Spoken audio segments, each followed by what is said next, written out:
I'd now like to invite you to share a memory or a story of Kirsten or Drake, or perhaps both. As you can see, there are microphones down here at the front of the stage, so come on down if you care to do so. We'd love to hear from you. Thank you.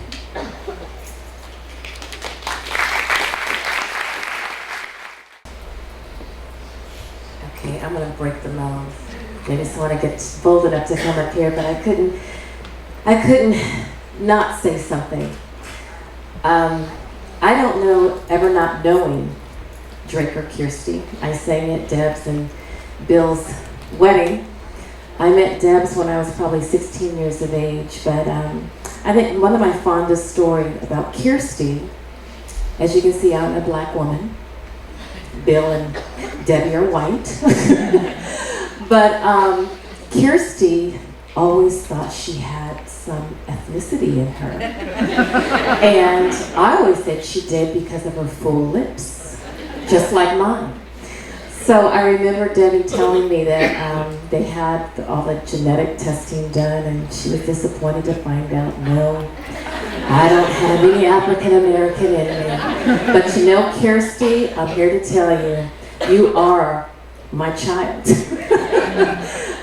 And Drake, bless his heart, always just he was very quiet, but I remember the story that Debbie told me about Drake when he was, I don't know, I mean, he was very, very young, but they were watching TV. He was 4 years old, watching TV. I guess it was a Christian story, and the minister was saying, you know, just, Jesus is knocking on the door. All you have to do is open it up and let him in. And Drake went flying down the stairs.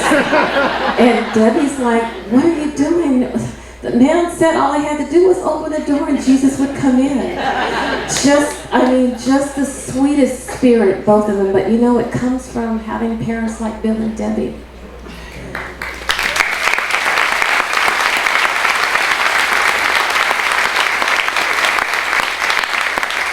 And even though their lives were short, they lived such a more of a full life than people have lived a lifetime. So hold on to the memories, because they'll always be a part of us. Always be a part of us, and know that we're here for you. I don't care what time, day or night, know that we're here for you, and they will always be a part of our lives. We love you.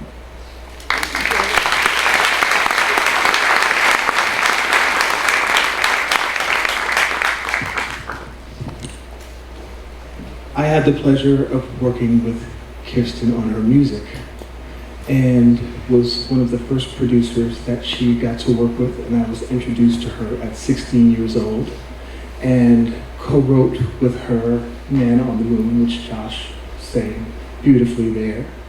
And she came into my life like this ball of fire and energy, with this smile and these eyes and this determination. And she had this book of ideas, and she knew exactly who she wanted to be and where she was going and how she was going to get there. And she was so determined to show everyone.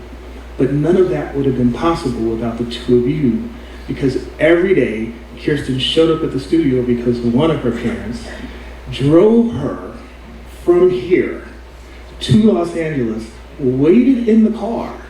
If the session was 8 hours, they were waiting. Her dad was diligently sitting somewhere, having a coffee, waiting on his child, because she had a dream that she was pursuing, that she knew what she wanted to do. And everybody she came in contact with, she touched their lives. She made them smile. She took her time out to appreciate their presence and their being, and them being in her life, and how she could give something to their life. And it was amazing to watch, because we work in a business, in the music community, where everybody's so self-centered and everybody's so self-absorbed, and she was never, ever that person. This girl went out and figured out how to shoot a music video on the beach, put it all together, put her clothes together, and so many people are like, give it to me, hand it to me. I just want to be famous, or Kirsten didn't want that. She wanted to be an incredible artist and touch people and help people with her music. But there was so much more and so much that was deeper inside of her. And everybody that knew her and came in contact with her loved her.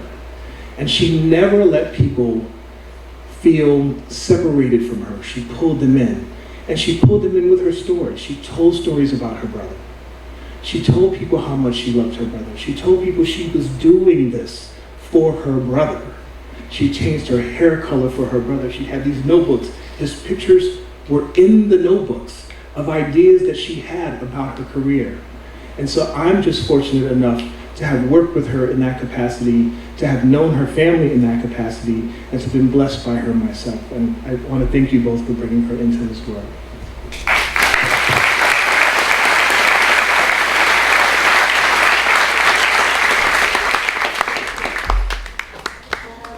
Hello. So when Kirsten babysat us, she always did these dance parties, was what she called them. Right before or past our bedtime, like half an hour, she would say, come on, let's go have a dance party. So she said, come on, I'll get the snacks and you guys put the music on. And for like the next 15, 20 minutes, we'd all be like in our own different world, just dancing and laughing our heads off because people were doing the most hilarious moves I've ever seen in my entire life. And then this one time, we have a cat, his name is Snowflake, and he was not only like 2 months old at that time. She took him and she put him on his head. She put our cat on her head, and she took a Snapchat and said, "Hi guys," with our cat on her head. And it was and he was scared out of his mind because she's very tall and he was very tiny at the time. And and then he leaped off her head and I had to catch him. But it was always so much fun having her around. And whenever our parents would say, okay, so we're going out, who do you want to babysit you? The first thing I'd say was Kirsten, because she was so much fun. Yeah, so.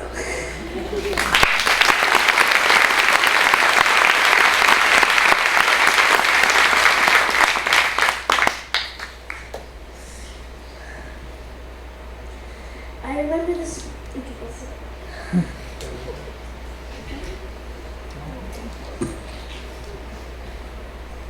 Hi. So, me and Kiersty were working on 2 different songs together in my father's studio. He graciously let us use it. I remember this one time we were working on Stronger. It's a song, it's the name of the song, one of the songs we were working on. And I went to the restroom, and as soon as I came back, I see her, there's loud music playing in the studio, and she's recording herself on her laptop just dancing crazily. And I can't remember exactly what happened after that, but I know she got like a little embarrassed, and then I just kind of joined in, and we had and for like the rest of the session we kind of just danced, and we didn't really get anything done, but we had fun, and that's really all that matters. And that's the thing. That's the way I want to remember Kirsten, as being happy and fun in all moments of her life.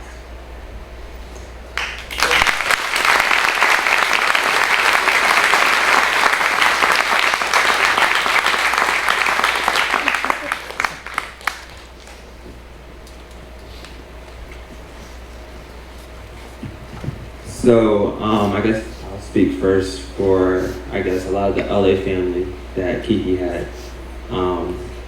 We actually had a memorial hike for her because that's one of the things she just loved to do. She always would just say, "Hey, I like you, come hike with me." And, she just started almost like collecting people, because that's just, the type of person she was. And every time after I got brought on and was chosen,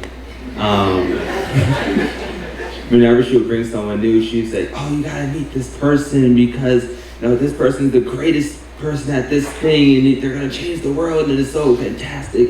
And I think that was one of her most beautiful gifts.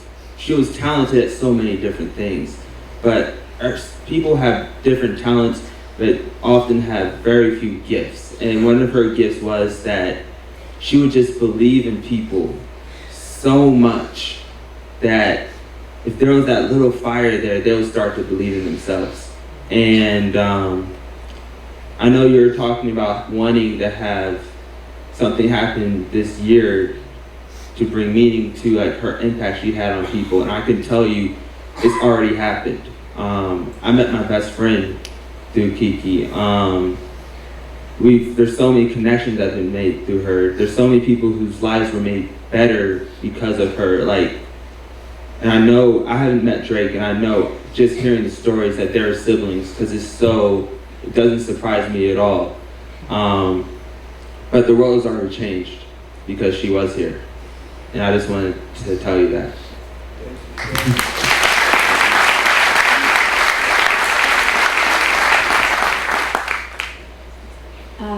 Let's see if I can get through this without crying. One thing that Kiersty and I really shared is how emotional we are. I could cry at her all the time. And when I first moved to Los Angeles from Texas, I was so worried that I wouldn't find any friends. Because everyone says Los Angeles is a really tough place to live, especially the industry that we're in. I'm a model, and I write. And she actually, thank you, she didn't know that I wrote. She kind of pulled that out of me. And then every person that she would introduce me to, she would always say, "This is the best writer. You have to meet her. She's gonna be something someday." And I would have to honestly thank her for everything that I've done in my life since meeting her, because she showed me that in myself, and I didn't see it before her. And she always showed me love and true friendship. And we talked about crazy things like aliens. And do you believe this is out there? And seeing 444 all the time, that was her number. She would always be like, "You texted me at 4:44 today, it means something." I'm like, "Yeah, Kiki, it does." She showed me all of these people. She told us about each other before we knew each other, and she would say, "You need to meet this person because they're the best at what they do. We're gonna all make something together." And she had this binder, and she took pictures of us from, I don't even know where she found them, and every single page was one of us, a person she believed in, and what we were gonna do with our lives, and what she saw in us, and how she believed in us. And she had this master business plan of how she was going to put us all together and make us something. We were going to know each other for the rest of our lives. And even if I don't see these people in 5 years, I'm always going to remember them because of her. So I just want to thank you for bringing her, because she really changed my life and all of these people.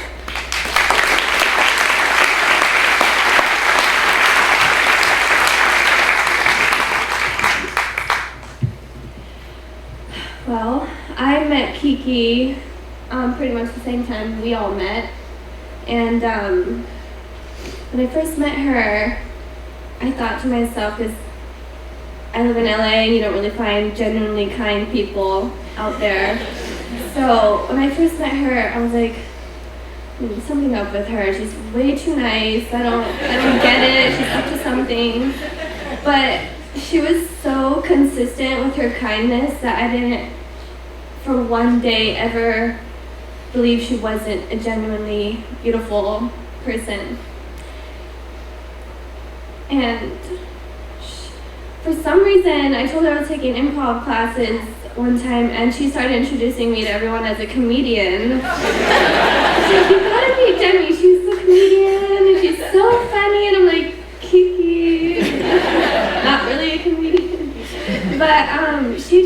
saw something very special in each one of us, and she genuinely changed the way I look at life, and when something negative comes, she tries to change the negative into a positive always. And one time her phone even fell on the ground, it completely shattered her screen, and she's like, you know what, it's okay, it's just a phone. And she was just like, went on about her day like nothing could take away her happiness and her focus.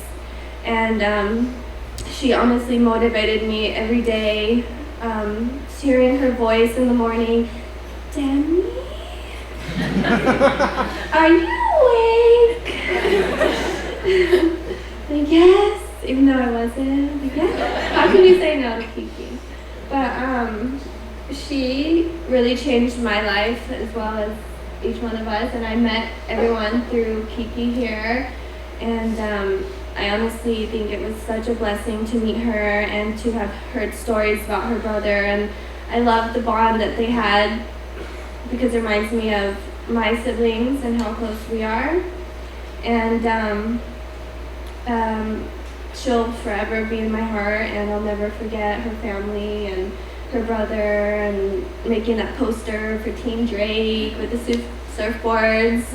Thought that was so sweet. But yeah, I'll just let everyone else talk, so I can go on forever. But I love Kiki.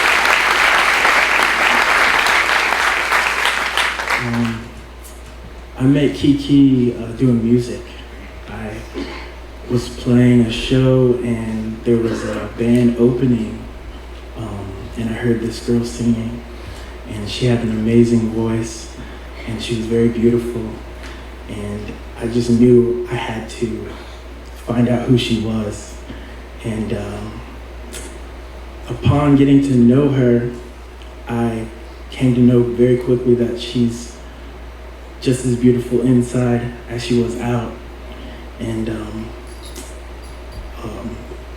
we went to Lake Arrowhead. I believe we stayed at her aunt's place, and that was a really special time. A quick story, I remember we were driving around the neighborhood, and there was this tree, and it was like bent over, and we got a kick out of that. We thought it was like twerking. It had a and Kiki quickly named that the twerk tree. At some point, we just hopped out the car. We had passed it so many times, hopped out the car, and Kiki just had to have a picture with it. She ran into the yard and took a picture, and it was always funny hanging out with her. We were always on Instagram and Snapchat. Every picture she took was flawless because of this model background.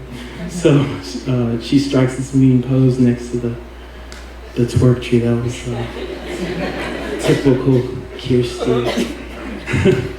I'm gonna miss her so much. She was very giving of her resources and introducing people that could help you with what you were doing. One of the most unselfish people I've ever met, and I think we have you guys to thank for that. It speaks to how she was raised, and just blessings to you and your family.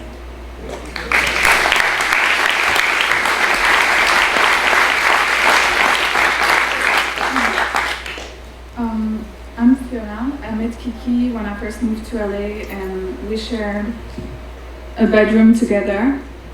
And she quickly became one of my best friends here. And she called me Fifi, so we were Kiki and Fifi. And I don't know if some of you were watching her Snapchat, but I was always on her Snapchat. She would take videos of me because I would be very silly when I was around her, and I love making her laugh. I was also giving her French lessons. She was always asking me to teach her some French, and we were just being very silly together in the house we were living. And she really impressed me by her kindness, and she was always bringing the best out of everyone. like she was telling me to get my own channel on YouTube because she thought I was really funny.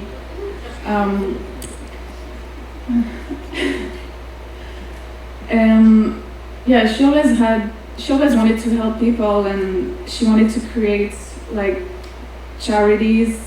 She had this thing with Lenny the bear, and also she invented something twerking for charities. So she were asking us to twerk. I was laughing so hard with her. I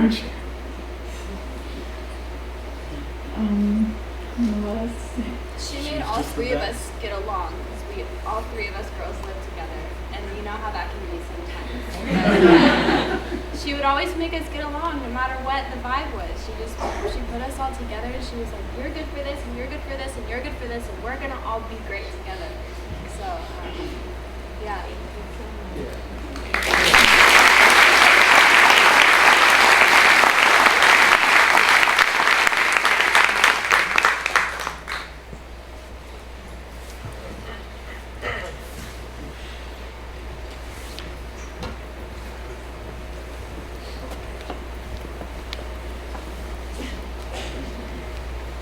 Drake was one of the greatest people I've ever met. Very creative, very intelligent, and he had an excellent sense of humor. Before I got on stage, I wasn't sure if I would be able to say anything because I was thinking, what can I say that hasn't already been said about him? He's just one of the greatest, brightest, shining lights in our lives that we've ever seen.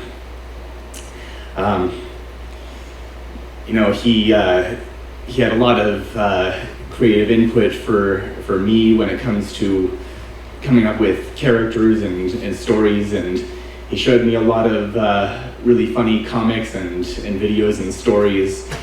Let me see. He was an excellent role model. I don't know many people who I can honestly think of as better role models than him. He told me about a lot of ideas that I couldn't quite confirm, like scientific ideas.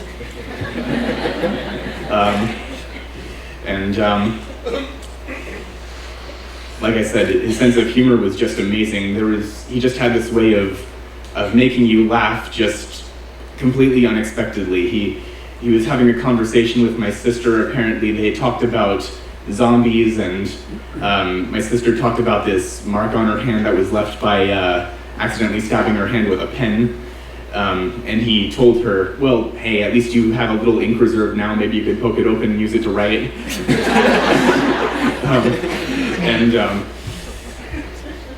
Let me see. Also,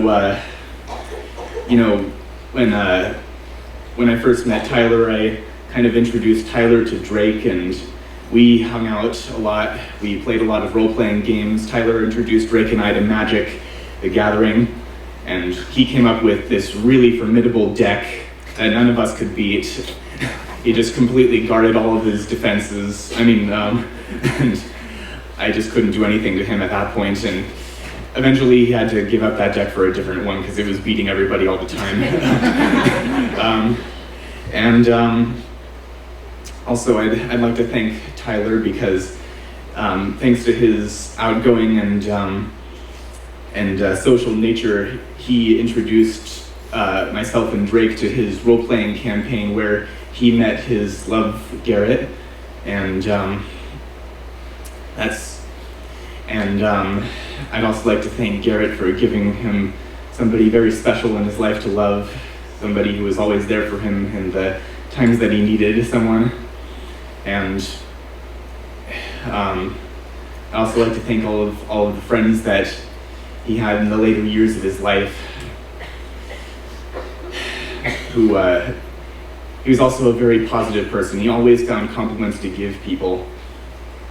He always found positive feedback. I remember during our, we went to visit this little open mic stand-up comedy club, and at the end of it, he talked to one of the performers and told her, she had the nature of a professional comedian. He was very impressed with her, and he just kind of sang her praises for maybe a few minutes, and then at the end of their conversation, he said it was great to meet you, and I told her, yeah, you were pretty good, and she said it was okay to meet you. Just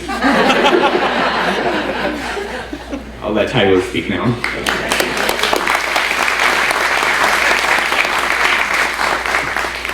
Thank you, David. So affectionately, when I first met Drake and Kirsten, their nickname for me was Mustache Guy.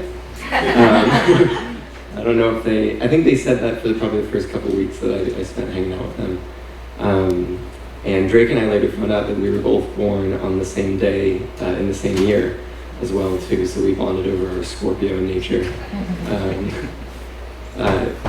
During a lot of Drake's recovery, he always wanted to still go out and do things. So I told him about rock climbing, about coming to the gym and going to climb some boulders. And Drake's the type of person that if he goes and climbs up a wall and falls kind of in the area near you, he'll jump right up and ask, "Are you okay?" So I was always impressed by his resilience to keep climbing up the wall. And it's kind of a testament to him where he would tackle a wall that was extremely difficult, and you would see him shake, and he would fall off, and then he would get back up and try it again. And again and again. And even into where the very first time he got on the wall, he started shaking and said, "Nope, I'm gonna keep going." I think one of the things that I like most about Drake is that he always, or he never assumed, he always tried to understand where someone was coming from. That's something that I have a hard time doing, and I know that he always shows us, and me especially, that he's the type of person I want to strive to be. He is, like David said, a perfect role model. And I am so happy to have gotten a chance to spend time with him. Thank you.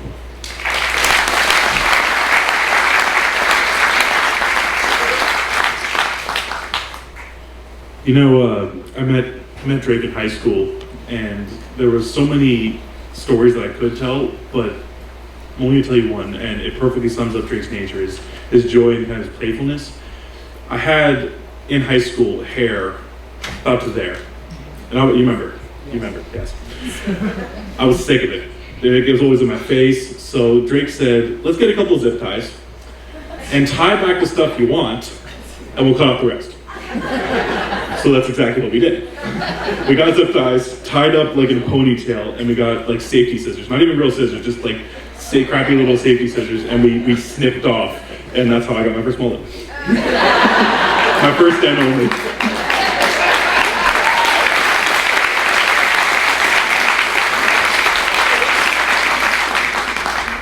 I first met Drake in high school, and it was first period biology, and he was sitting right behind me, and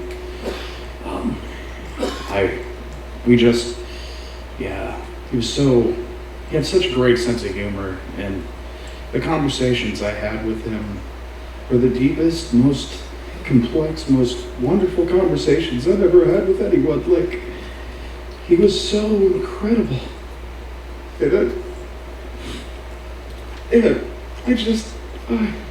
Sorry.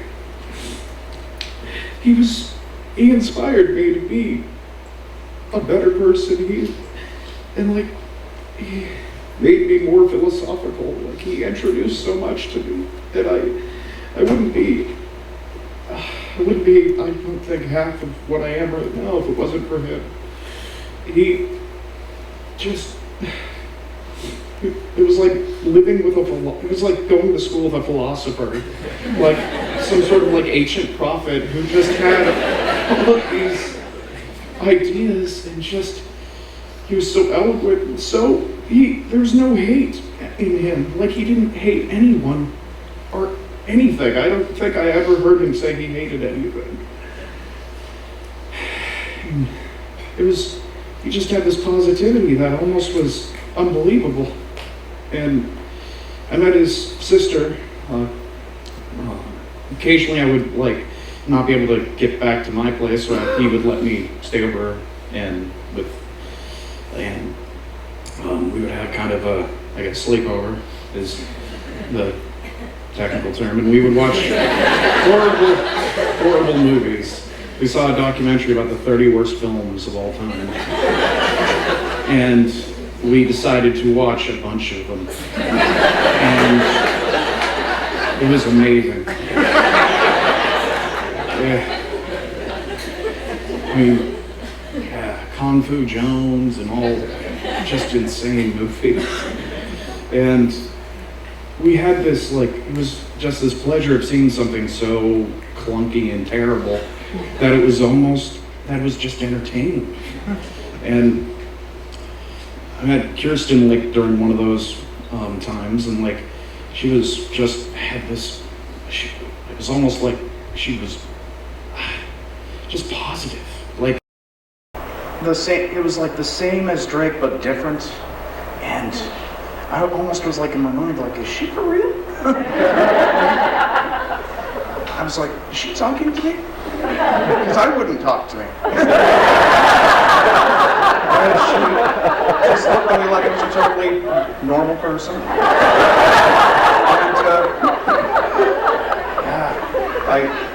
And Drake would always speak very highly of her, and he would always talk about how driven she was and how just incredible she was. And to have known both of them, and I feel so lucky for the time that I spent with each person. I spent very little time with Kirsten, except for a few times where one time she said that I was, I think she said I'm Drake's funniest friend or something like that. Yeah. And I felt incredibly flattered, and I was like, oh, nice, pretty girl says I'm her favorite Drake friend. And yeah, thank you so much for bringing me into this world.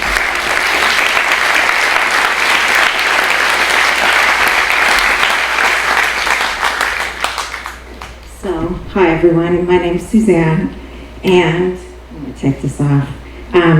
I was one of Drake's oncology nurses at Santa Monica, UCLA, and this bracelet, it was mentioned before, but we speak about being kind or doing kind, and I'm here because Drake was kind. He just was kind. And so to meet someone, he had pain. He had a neck brace.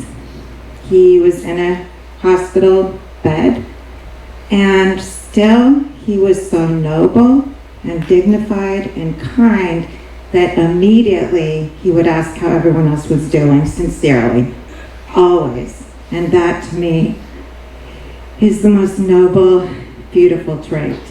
And I loved him for the very short time I knew him. And he was such a philosopher and funny and interested. And this, again, the bracelet here, we had the identical bracelet.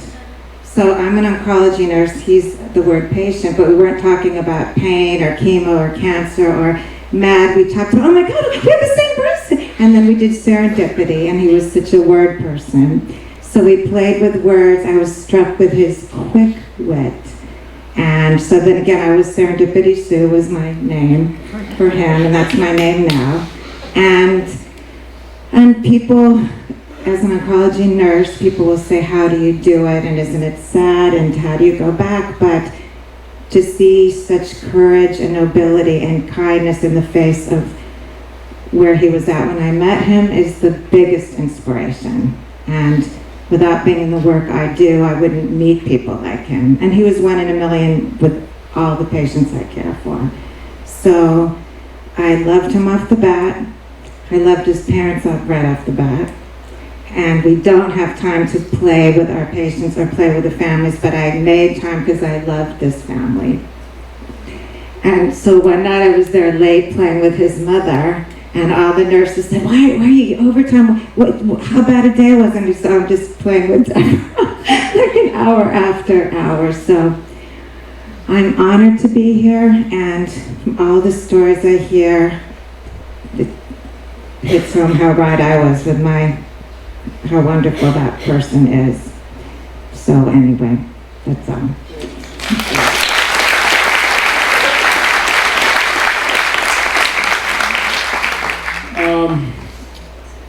My name is Nipun. I've been working with Kiersty for the last 3 years. I used to perform shows with her, and honestly, I was so scared of I mean, I'm still scared to talk about her, but I just know I'll regret it if I don't now.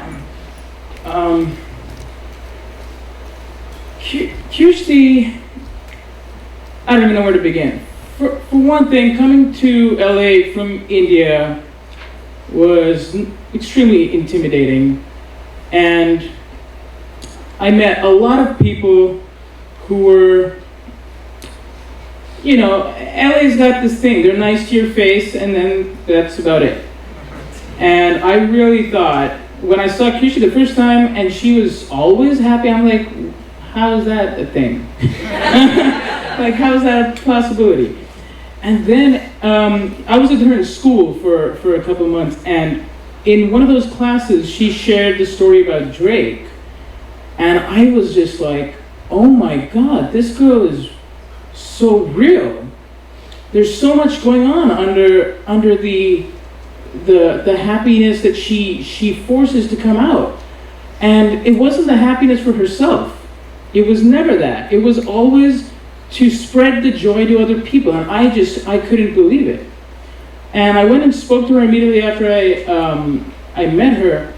I mean, after I heard the story about Drake, and I said, you are just one of the most phenomenal human beings. I've literally just heard you speak for 10 minutes, but I can't get over this. Like, how are you able to stay so strong and positive when there's so much going on?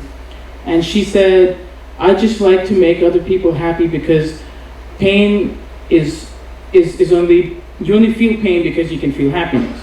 And I was just, wow. And a couple of months later, we started working together. And, you know, long story short, she was a phenomenal human being. When in an industry where I thought, I started to lose myself, because I was like, I don't know how to be anything but me. And I thought, it's not possible to be you and work in Hollywood. And then along came Kiersty, carving her own way into the industry, being as her as she can be. And I was just like, I was blown away. And I made it a point every time I met her to tell her how thankful I was that she was in my life. Because, you know, I have this energy vibe with Kiersty all the time. I don't know what it was, but we could feel each other's vibe no matter where in the world we were. And there was this one time last year, I was going through a very bad time emotionally, and I didn't talk to anyone about it. And Kiersty and I used to work on shows, like she'd come over, we would rehearse for a show, and she'd go back. There was no show happening, but she suddenly showed up at my door and said, let's rehearse. And I'm like, okay, sure, what are we rehearsing for? She's like, I just wanted to jam, let's rehearse. I said, okay. And we wouldn't play anything. She'd just talk, we'd end up walking in the park, we'd go to Starbucks, come back. And I was like, okay, that was nice. And she kept doing it for the next 3 weeks until I was out of that bad place. And she never talked to me about the bad place I was in. She just knew, and she knew how to pull me out of it, being the most positive Kiersty that I knew. And I am so indebted to her for just being such a wonderful soul, and to her parents. I am so, like, honestly, from the bottom of my heart, I am so blessed to have ever known her, to have known you. And I feel like I knew Drake through her, because she used to talk about her brother, what an incredible inspiration he was to her. And I've never in my life met a human being like Kiersty. And just hearing the stories about Drake, I know they were like symbiotic people, you know, they were incredible human beings.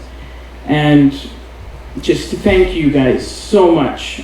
I don't know what my life would be without Kiersty at all. So thank you.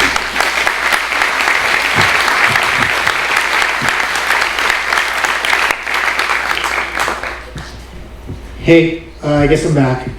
So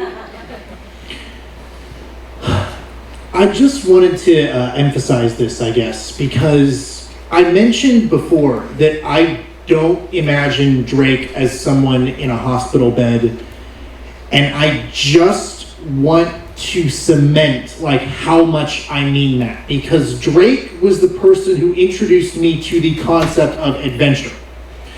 And that's like, okay, well, adventure, we go on a trip. No, because adventure for Drake was not going on a trip. Adventure for Drake is you get in the car and you go to a park that you've never been to before, and then you maybe go over a fence you're not really supposed to go over, and then you end up finding things, like maybe a tunnel that goes into a dark, scary place that you probably shouldn't go into, but hey, what the hell. And like, Drake had the dream of making a map of North County, San Diego, and just labeling the interesting places on it. Drake would take me places that I didn't think were impressive until I was there. When I got random ideas to go to Joshua Tree or to just go on a road trip out of nowhere, Drake was the person I immediately thought of taking with me. We met a guy in Big Bear who'd made some Mad Max truck, and I don't know how we ended up meeting this guy, but he told us stories about this because Drake kept asking him questions.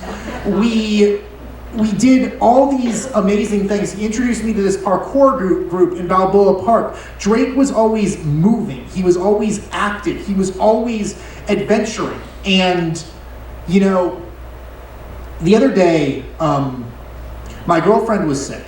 She was really, really sick, and she had to go to the mall to get this thing that her friend had lost, and she was just ill. Like, she could hardly move, and she had to do this, and it was just pain. And like, I got in the car with her, and I'm like, let's go. And she's like, why are you so happy? And I'm like, adventure. And like, she didn't understand at first, but I realized, like, as I explained it to her more and more, I realized that's that effect. That's that Drake effect. He's still affecting me in these moments and in these like everyday moments in my life. Because I would never have thought that without Drake. I would never, that thought would never even have gone through my mind. So, yeah, adventure.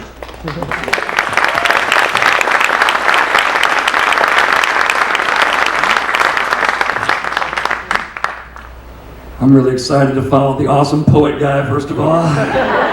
I'm sure this is going to go great. No pressure. You know, before Kiersty, you know, or Kiki, as I'm learning, you know, was this great recording artist and this great person that touched all these people's lives. She was this little girl that wanted to dance. And she wanted to dance with me. I was her boss. I was her mom's boss. And Dad came over and said, Kiersty really wants to dance with you. And I said, why would that be? You know, but we danced, and you know, we got that one dance, and it was amazing. You know, as a parent, I try to, you know, Deb and Bill, you know, were so amazing to their kids. Love them so much. And, you know, I saw that, you know, through them. And I try to make those kind of decisions, you know, supporting my kids the same way that they support theirs. And I'm just grateful to know you guys, to have known them. Thank you.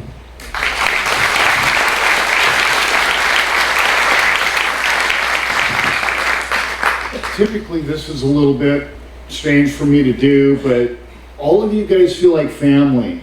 Anybody that knew Debbie and Bill's kids, most of you I don't know, the drag racing family, just everybody, every individual here has a tie to these people. And I think we've known each other for the better part of 25 years. Drove by his house one day, saw some wheels sticking out the front of the garage. I gotta check that out next time I go by. I see this magic car, and Bill and I start talking, and we bonded. And we've talked about, Bill, when something ever happens to me, you're so well spoken, would you speak for me? I never thought I'd be in this position.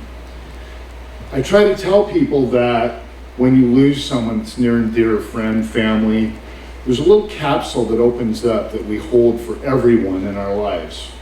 And it gives us a new awareness, a new understanding, something that we can pass on to other people to help them deal with these kind of situations.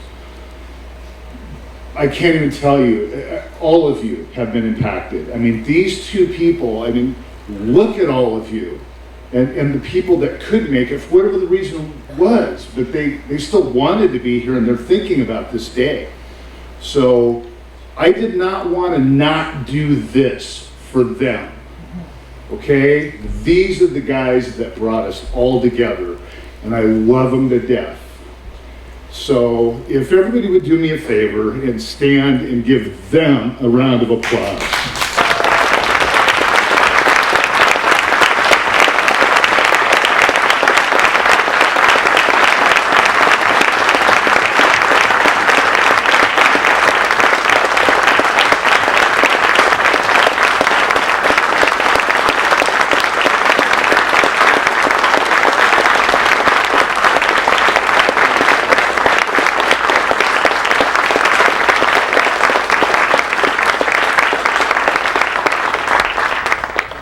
Everybody that took all the time today and the effort, I know is very much appreciated as being their friend. I appreciate you being here. Most of you don't even know who I am. You might not want to know who I am. So Bill, I love Deb, I love you guys to death. I will always be there, and all these people will be there for you as well. One story that I remember, and then I'll let go of this. I'm over at Bill's, the kids are young. My daughters were actually babysitting for them from time to time. And they're just a little bit older. And Bill and I are doing something in the garage. Kirsten comes and says, Dad, you and Steve, can you come in the house? Sure. Next thing you know, I'm sitting on the couch watching a stage play. It's like, my girls don't do this. They put makeup on me. They put my hair in curlers. They don't do this kind of stuff. So once again, if anybody has anything to say, don't leave here with the regret of I wish I would have gone, because I'm not really a public speaker. But these guys are worth it. So I love you guys, and thank you everybody for coming to this today.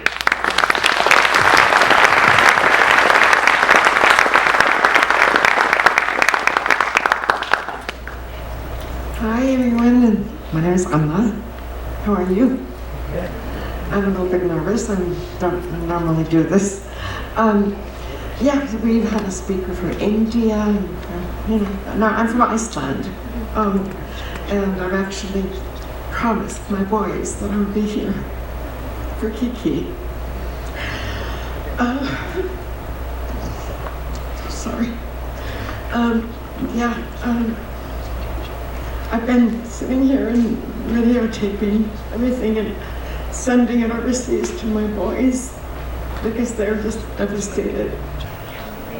It was like I didn't know how to judge what a good model was or a bad model was, and up to that point hadn't worked with very many good models, and here's this 16-year-old so-called beginner, and she shows up with her mom, and most fearless soul, amazing person, and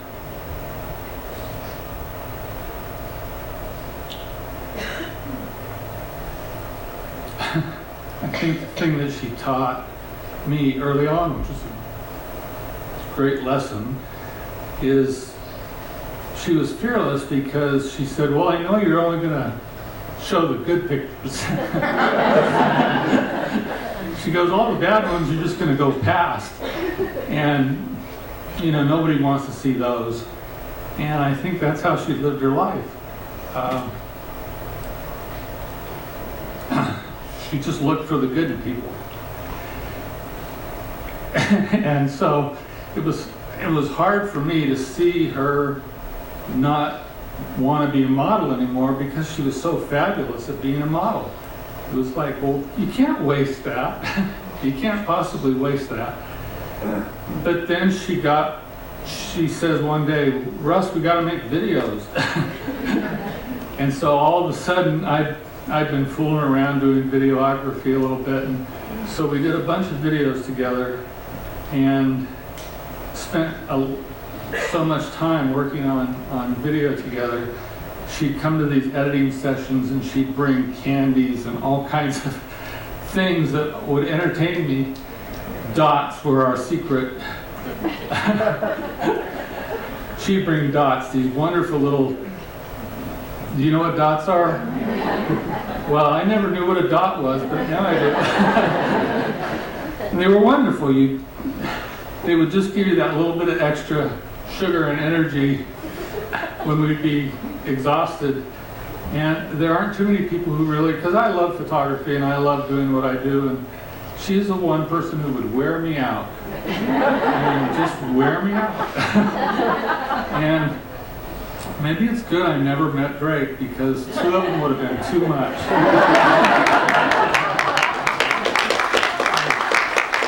I always wanted to meet him.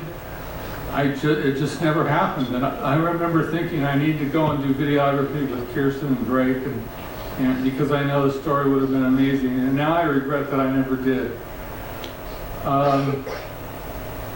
But I know that would have worn me out. And the one thing that I think as a parent, I have 3 kids, and lots of stories. And I think the one thing that I know is that all of us have enough stories to fill the rest of your life up, really. Because I just have enough, I could go on and on and on. And I just think that from my perspective, Kirsten, I can't think of anyone with more energy, more love, more care. I mean, she was just an example of what a person should be. And I mean, really, she to me was an actress. I'm talking too long, but I know we were sitting and editing one time, and I had a photo shoot that I was supposed to be doing the next day, and I was trying to figure out some kind of wardrobe, and we had this t-shirt, and we decided we'd cut the sleeves off of it and kind of make it this open-sided thing. And so we so imagine a sleeve was part of a t-shirt, and she grabbed the sleeve and the piece of shirt that was attached to it and says, "I love it, Russ. This is wonderful." And she didn't use a t-shirt, she grabbed this sleeve and she was modeling this sleeve. I mean, it was hilarious. To me, she was an actress. She was amazing. Anyway.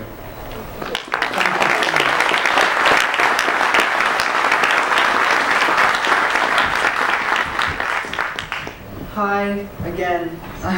I'm sorry for coming up twice. It's just while I was sitting down, I thought of another wonderful story with Kiersty. So there was this one time when Kiersty was babysitting for us, and she was like, "Hey, let's do something fun." And this was when I was in cinematics, making films.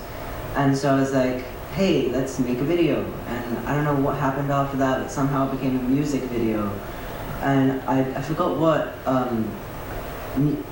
song we were doing it to, but I just remember on my dad's iPad, I just went around filming them doing weird things. Like, I remember, because it was in my brother, my sister Kiersty, and my sister's best friend Emma.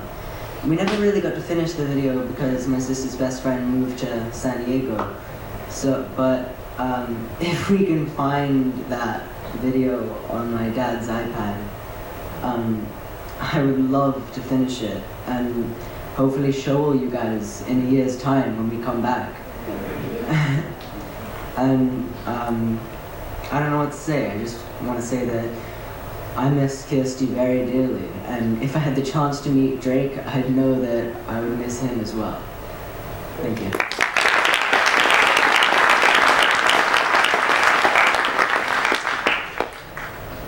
Hi, my name is number 2. That's because these two wonderful human beings called me their second daughter, and my real name is Alex. I was the one mentioned that had my first dance class with Kirsten, and we had a lot of firsts. We had, first boyfriends, first day of school, first everything.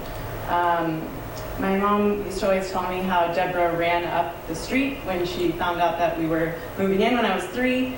And she said, "You have a daughter that's 3, you have a daughter that's 3. And then from then on, I'm sorry, I'm like shaking for a lot of different reasons, but yeah, I've known her for 20 years. And she was my best friend. We were so different. Like, I would run in the mud and she would be playing with Barbies. And somehow we have stuck together for this long. I'm sorry. And she was the yin, literally, to my yang. And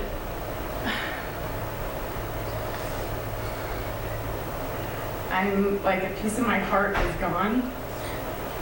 And I'm so sad, but I think the reason why both Drake and Kiersty, people were born to live good lives and to learn how to love, and I think that they already knew how to do that, and that's why they didn't even go for so long.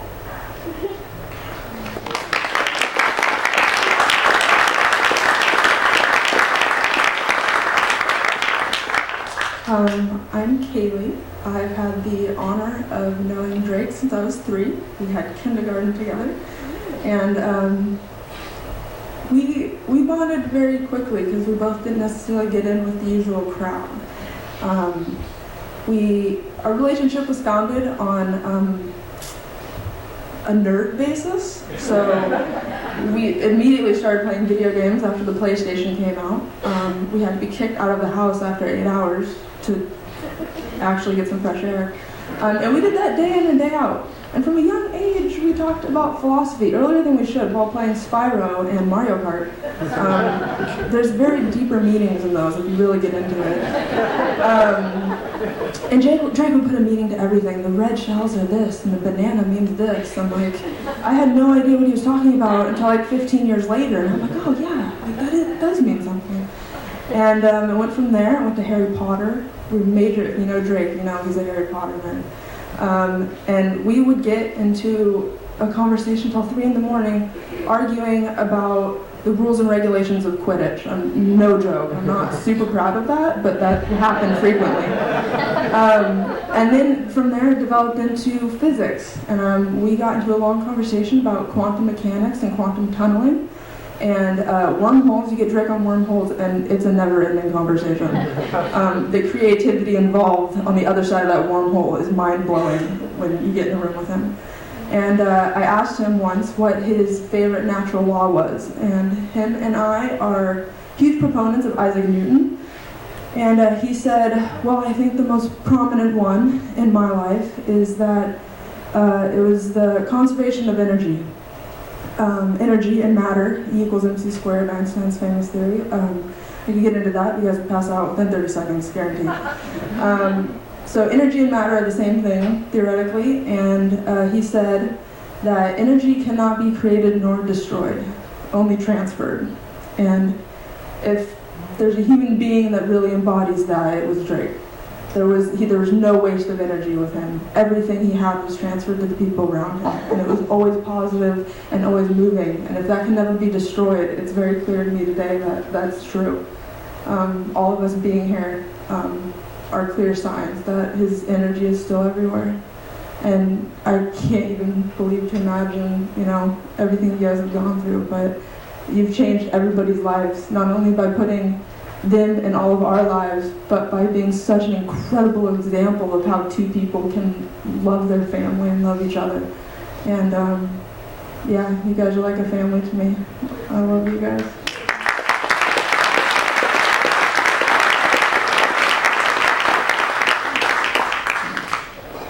It's hard for me to pick out a certain memory when you've grown up with someone since you were a baby. Your whole life is just one long memory, and they become a part of your identity as much as you are yourself. But one thing that always stood out and that I've never found in anyone else is that Kirsten told me she loved me every single time I saw her. It didn't matter if I was going to see her the next day or in 3 hours, but she would tell me, I love you. And that's something I didn't know I needed, but something that has stayed with me and has really touched my heart. And I want to make sure everyone that I love hears it every single day that I love them, because there's not enough of that in this world and with people to be afraid to say it. So I want to say, I love you too. You are my family with all my heart. I love you. And some of you guys I don't know, but Kiersty and Drake loved you, and I love you too.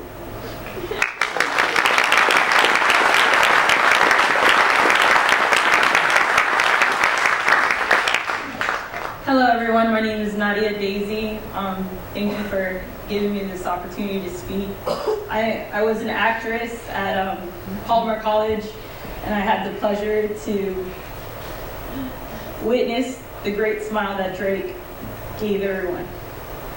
I act with Drake in Guys and Dolls, and I was cued out first. I did my boxing scene, and then Drake would come out with his magic table, and he'll try to trick you and do his tricks.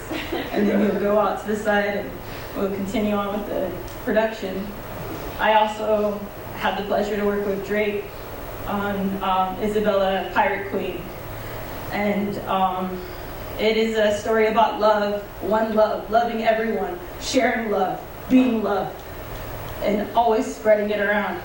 Don't hold it back. Love is a beautiful thing.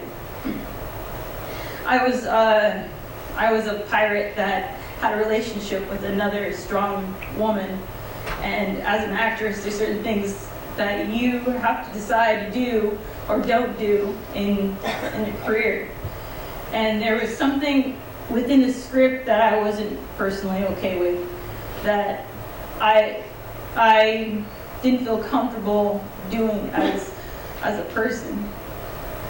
And when the situation came to where I had to address this, I was kind of a little shunned of not doing exactly what I was supposed to do as an actress. And Drake was the one that centered me. He's the one now that tells me to stay true to who you are, to stay true, to follow your heart, to love, to share love. I sat in the back and I said, you know, I'm just going to stay in the back. I'm not going to say anything. But then an individual came up and says, don't regret coming up here and saying something and sharing something. And as we know, they never regret sharing anything with anybody. So I have a fiance of 10 years, and I'm very loyal to my fiance of 10 years. And I have the pleasure to share with you a secret that I have not had the pleasure of sharing with my fiance. Drake was trying to get me, I asked Drake to help me with the scene which I was supposed to do. We tried to work it out, we coordinated with each other to work it out, the scene. And so we talked about theater kissing and different ways and different positioning yourself so you don't see the person kiss the person, but you think that they kiss the person. So me and Drake are going through our, maybe if I do this, maybe if I do that. And so I end up doing a maneuver where I didn't cover his mouth all the way, and I ended up kissing Drake. And I just remember freaking out, and I remember Drake's face freaking out that I was freaking out. And so I was just like, man, I kissed somebody, I betrayed Anthony the owner, it wasn't me.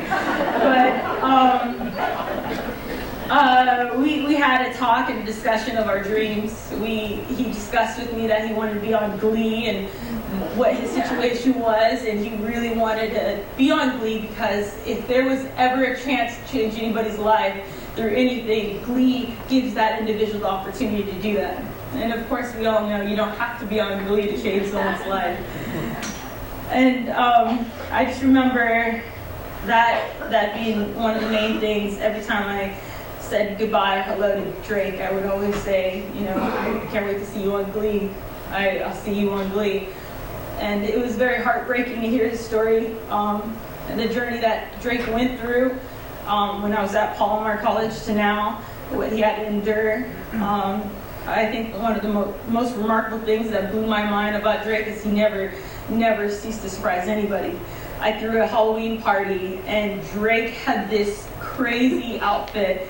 It was like he was being blown away, and he had an umbrella and his tie was going this way and his hair was going that way and his suit was going that way, and I said, man, wow, like who did that? Like, how did you do that? It blew my mind, and I knew that there was an awesome family behind him that had to help him out with that. And it's an amazing thing to be up here and to be surrounded by people that had shared love with two bright individuals that had dreams and ambitions, and that has sown a seed in each and every one of our lives to do the same to others.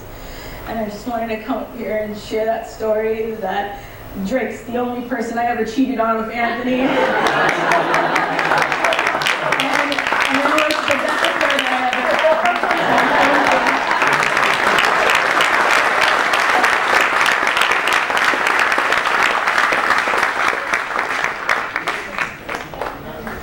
Hi, my name is Lori, and I'm one of the nurses at UCSD. In 20 years working in oncology, this is my first memorial service that I've attended. But I knew it was important because this whole family touched our whole staff so much. And it's been amazing listening to all these stories. I have to say I'm not surprised, blown away, but not surprised. And I'm very glad that I came. And I just want to say it was such a privilege to have this whole family in our family for a while. And I don't know if you realize what happened. We just opened a brand new hospital. So we had, I'm a nurse educator, so I have a staff of nurses new to this environment, new to this kind of nursing, new to all of this. And they were not really prepared for that experience because you guys landed in our laps right away. And so it was, it really brought focus to all of the nurses and really helped them to understand that their calling was not a mistake. And we all learned so much from both of you, from your children. And not only, I've known for 20 years that I've watched people go through cancer, help people get to where they're going, whether it's recovery or whether it's to the other side. And it's always given me the gift of knowing how precious life is. Your family gave us a second gift.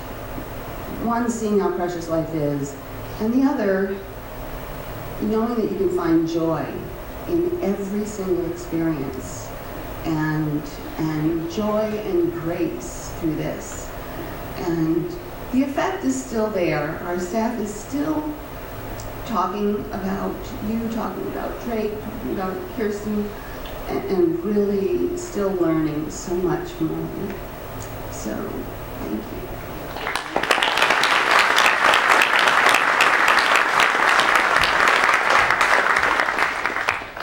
It's an amazing blessing to have nurses and caretakers like all of you, and I'm sure that you all feel that way too. I'm Kate Lowry, and I'm part of the NAM family. that are well represented here today. And there's lots of groups of families and pockets of friends who have been touched by your lives and touched by your children. And I just wanted to say on behalf of the NAM family that I feel incredibly blessed to be a part of. There's been a lot that we've all gone through. We've had illnesses, we've had marriages, we've had babies being born. There's been a lot that has gone on. And through it all, we've remained a family. And I just really wanted to come down and remind you, as I'm hopeful that you already know, that we are all here to continue to celebrate their lives and to smother you with as much love as we can. So, we love you.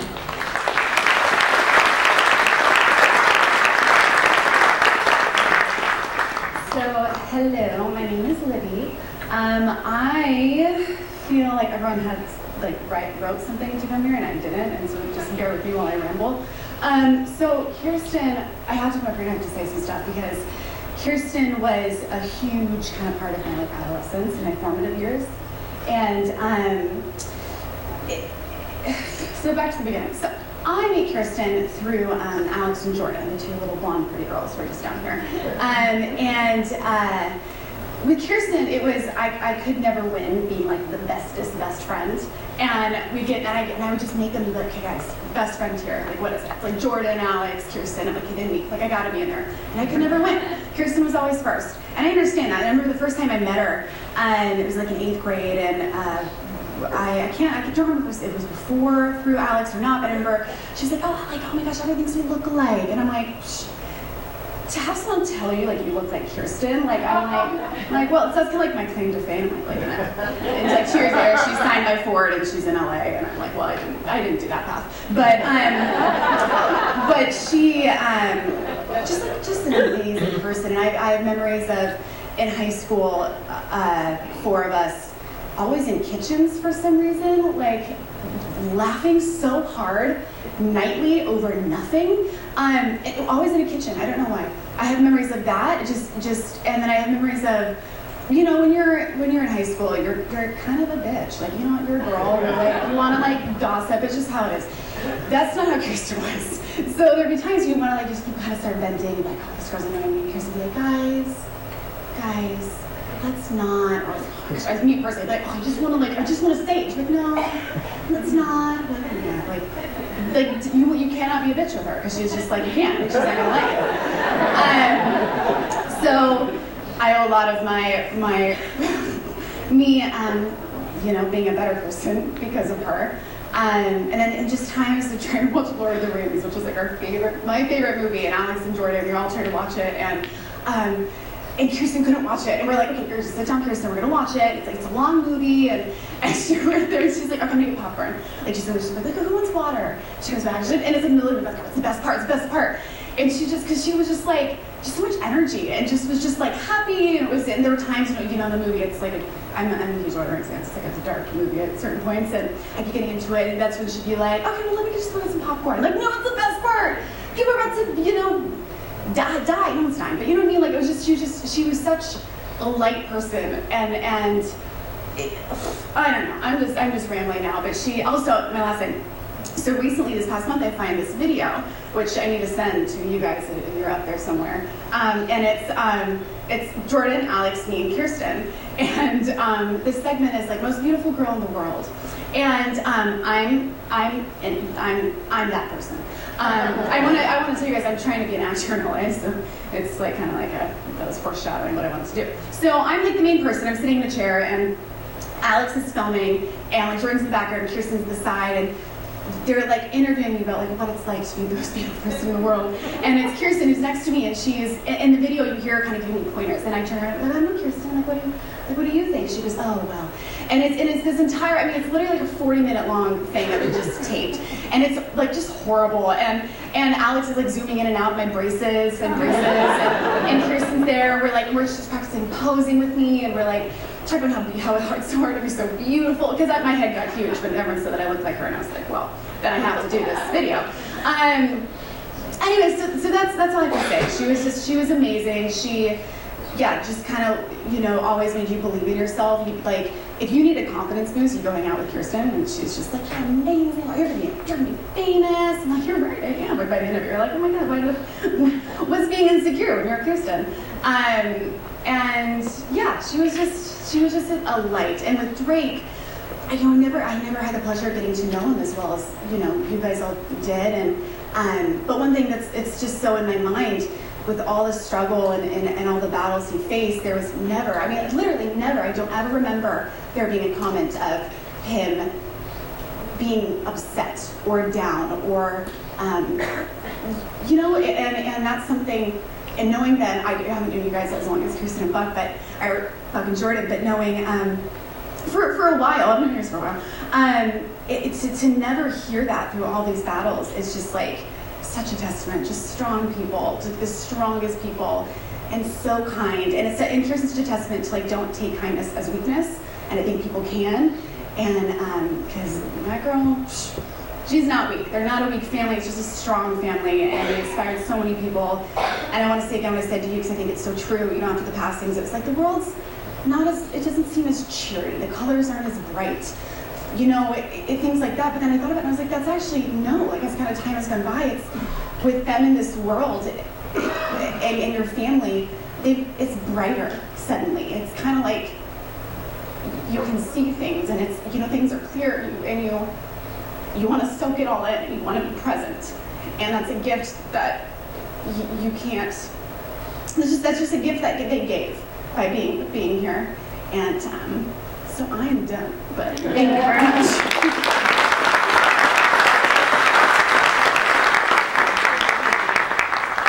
Hi, my name is Mark. I was a respiratory therapist to take care of Drake. He was going to UCSD. I didn't know this family for very long at all, but I could see by everybody here that they're just so loved. And we all have histories in our family. But watching these videos, I came from New York originally. Whole family moved out here, but watching these videos, I am just humbled by the things that this family has done through the part of the lives that their kids were in. And I'm so honored to be just involved with this, and I just wish I would have met you guys like years ago. I think you would have met my wife. I think we would have all just got along just wonderfully with my kids, and we always used to play this game in the hospital room, and when I left, I felt like I was 10 feet tall, even though you guys know I'm not 10 feet tall. Anyway, I knew him I knew the family for such a short period of time, but I'll remember these guys in my heart for the rest of my days. Thank you.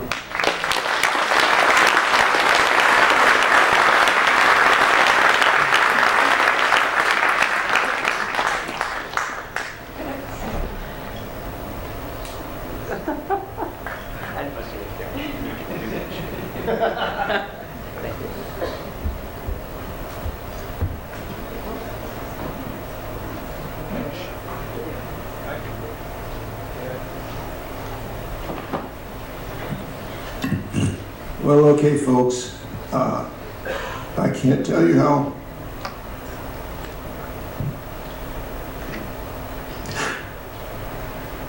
great that was to hear the heartfelt stories of people honoring our children. We just really, really appreciate your time and coming from where you have to be a part of a special moment for our kids. Just do me a favor. If you have kids, give them a hug, call them up, and make a difference. If you're going to text them, don't text them. Call them up. Ask them out for breakfast. Let's go have a cup of coffee. Let's be human beings. Let's communicate as humans. That's the one thing that you got to watch out for is that texting stuff. I'm not so happy about it. But anyway, I just want to let you know, I think it's time for us all to get up and move out into the lobby where there will be dessert and coffees, the things that Kirsten and Drake loved, and you guys partake of them, please. And please be safe on your way home. Thank you very much.